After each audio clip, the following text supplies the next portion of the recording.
We'll get to that in a minute. You see, I had this great sermon worked out for you. It took me most of Friday to put it together. Okay, it wasn't great, but it was a sermon. That's what it was. And I was going to tell you, here's how it was going to go. I was going to tell you about the time that Jesus saved the disciples in the boat. Because just before the story we hear this morning is when they're coming across the Sea of Galilee and there's a huge storm. And Jesus wakes up and says, "Be still." And the storm complies.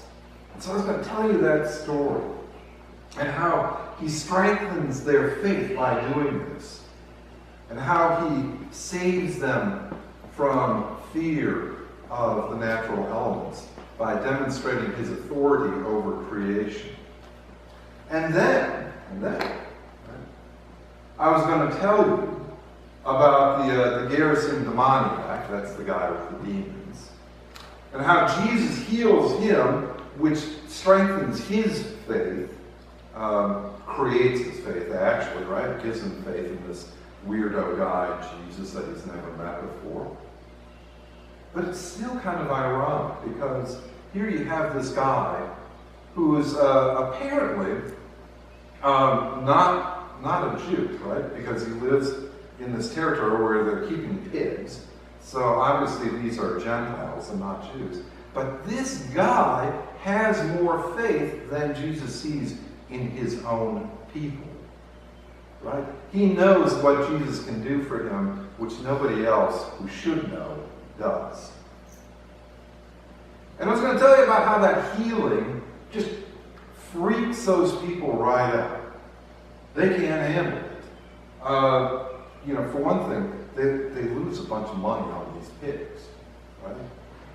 They're going to sell these things, and they just run down the hill and into the lake and drown.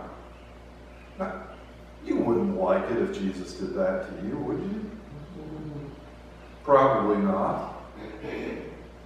And they're afraid of Jesus' power. They can see the kind of stuff that Jesus can do, and it just unsettles them. And they don't know what to make of it. They've got the demoniac managed, which is to say that he is safely away from them. He's not in the city, the little town where they live. He's out in the tombs, which probably means like the catacombs, the burial vaults. He's living out there, and when he gets a little too nuts, they tie him up with rope and chains, and then he breaks it and gets away from them. But they've got him away, out there, at arm's length, where he doesn't have to bother them. And they've got it all sorted out, except for one thing. They never actually bothered to solve his problem, right? The one thing that could solve this permanently, him getting healed, they don't do. They don't heal him. They don't call in a healer like Jesus. It's an accidental meeting. The moral of the story, moral of the sermon was going to be that Jesus strengthens our faith, that Jesus helps us overcome our fear. And Jesus sends us out to heal and liberate people like this demoniac. Instead of holding those problems of the world out there at arm's length, we can be faithful enough and brave enough to let them come to us, break down that social distance, and join with those people who are in need and help them get what they need, the healing and the liberation that they need.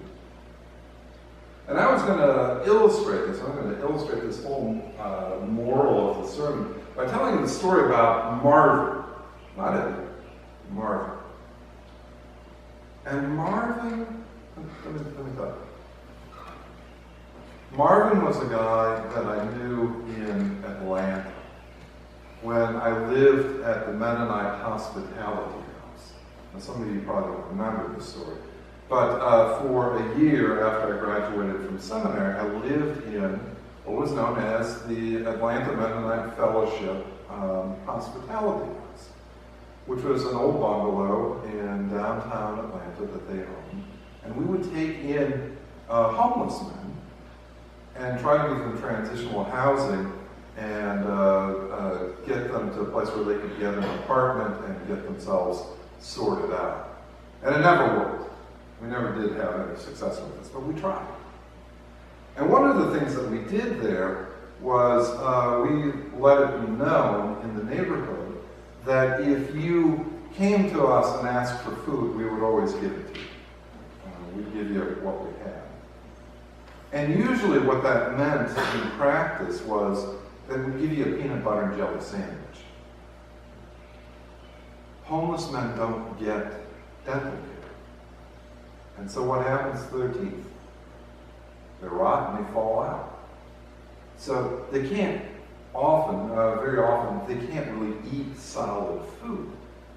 So you give them a peanut butter and jelly sandwich with a banana on it, and that's nice and soft, and they can eat that. And so Marvin was this guy who lived on a porch just around the corner from us. And Marvin's job in the neighborhood was sort of to make things disappear. He came and banged on my window in the middle of the night one time looking for a hand truck. It's 1:30 in the morning. What do you need a hand truck for? Well, I've got this washing machine that this guy wants to get rid of, and I got to pick it up and get it out of it. Yeah, a hand truck. Get out of here. And he'd come to the door, and he was kind of a pest. He'd come and bang on the door and want a sandwich, and usually I'd let him in and make one for him, or let him make it himself. And he'd do this regularly. One time he got me, he said, I got this, I know someone who's giving away this old air conditioner. I can sell it. Will you help me move it? Fine. Well, it turns out there's nobody at the house where we're picking this up from the lawn. I didn't help him do that again. Another time he asked me for a ride over to see his mother at a nursing home kind of on the other side of town. And we're driving through this neighborhood, and I'm going, Marvin, this looks pretty rough over here. And he says to me, Dan, don't ever come here after dark. And I'm thinking, when the crackhead tells you, don't come here after dark, you don't go there after dark. And he was right. If the cops saw a white guy in that neighborhood after dark, they would assume that you were there to buy drugs. And off to jail you would go. So in any case, Marvin comes to get a sandwich one time, and he asks if I have a shirt and tie that I can give him. I said, well, I'll look around, but what do you need them for? He says, you hear about that killing over in Phoenix Park this week? Yeah, I said, that was really sad. Didn't that guy get killed over like 50 cents? He says, it wasn't over anything. These guys just got into a fight and one guy got killed. I said, did you know? He says, yeah, I went to high school with him. He says, my friend got his skull caved in with a rock. And I don't even have anything to wear to his funeral. So I looked around and it turned out that, yeah, I had a shirt and a tie. I even had a jacket he could wear. So I gave him to him. And a couple of weeks later, he comes by again and I said, how was that funeral? And he says, it was terrible. Nobody was there. I said, weren't that guy's parents even there? He says, no, man, he was a crackhead. Nobody was there. The only reason they got his killers is because the homeless shelter where he was staying raised a stink with the cops. He's kind of quiet for a minute, and I said, "You know, Marvin, does that make you feel like nobody's going to care when you die?" He didn't answer me. He just sat there and ate a sandwich. And ever since then, when people talk about the homeless this and the homeless that, I say, don't talk to me about the problems of homelessness until you've had the homeless, the crackheads, on your front porch asking for a peanut butter and jelly sandwich. And we would invite these guys into our lives, to live with us, to stay with us. There was one guy. He was convicted of murder. You think I'm kidding you right now? He was a murderer. In 1972, he committed this murder.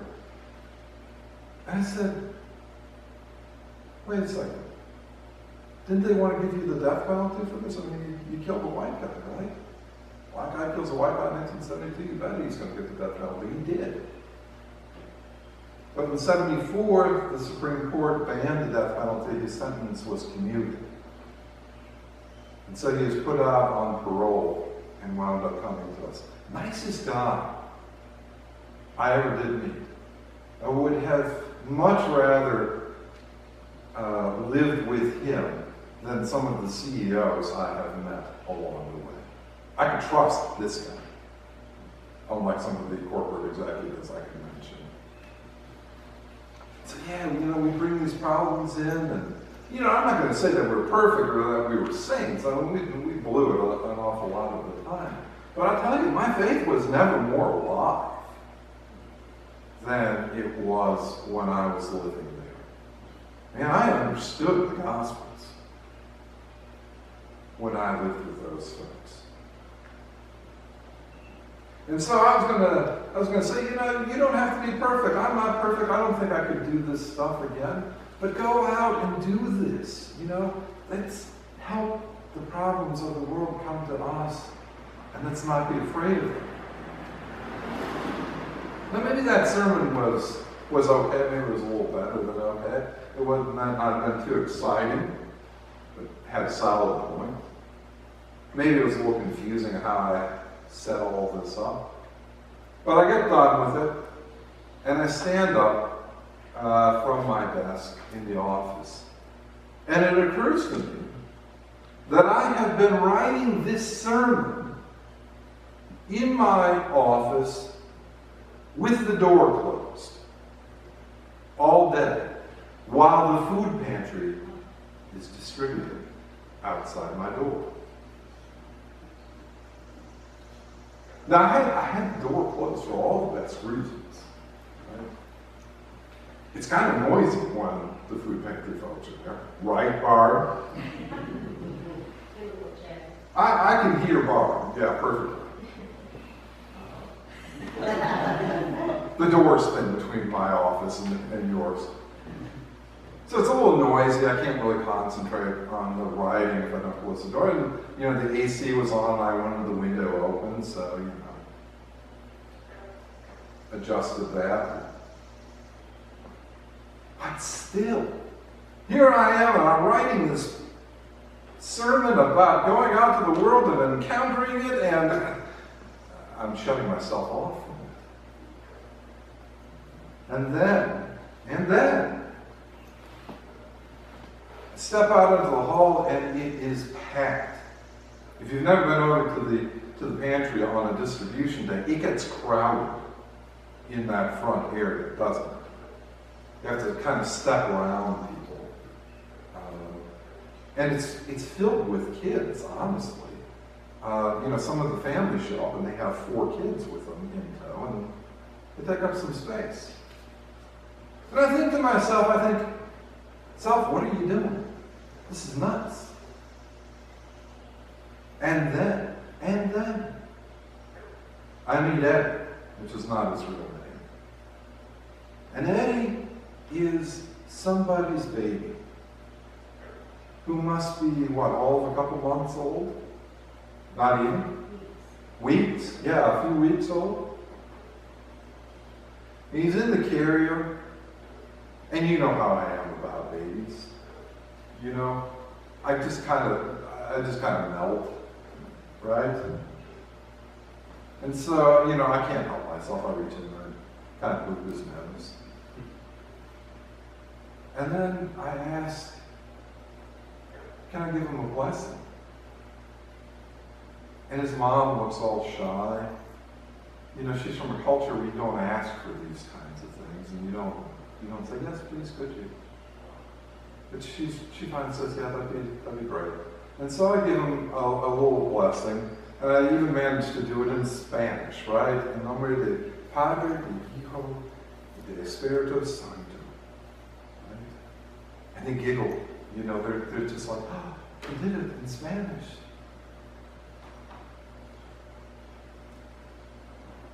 And I wasn't afraid.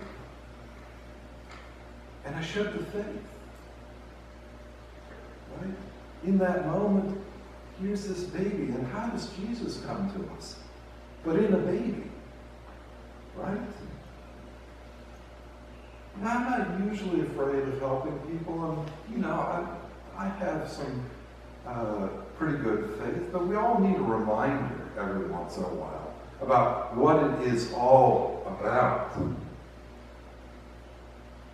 So, I mean, what can you do? Barb, sign me up for the next time. Right? The next time you distribute, I'll be outside of the office out there. Now, I can't promise that I'm going to be a whole lot of help. Yeah, especially if babies are around. You know, maybe I'll help you distribute food, maybe I won't, but, you know, even if I can just welcome those people to the pantry, just say, you know, welcome, you are loved by God and by us, and we're here for you. And that draw for me is so powerful, to come and welcome. And to offer the healing and the liberation in the name of Jesus. That's where I should be. And that's what I should be doing. And so should you.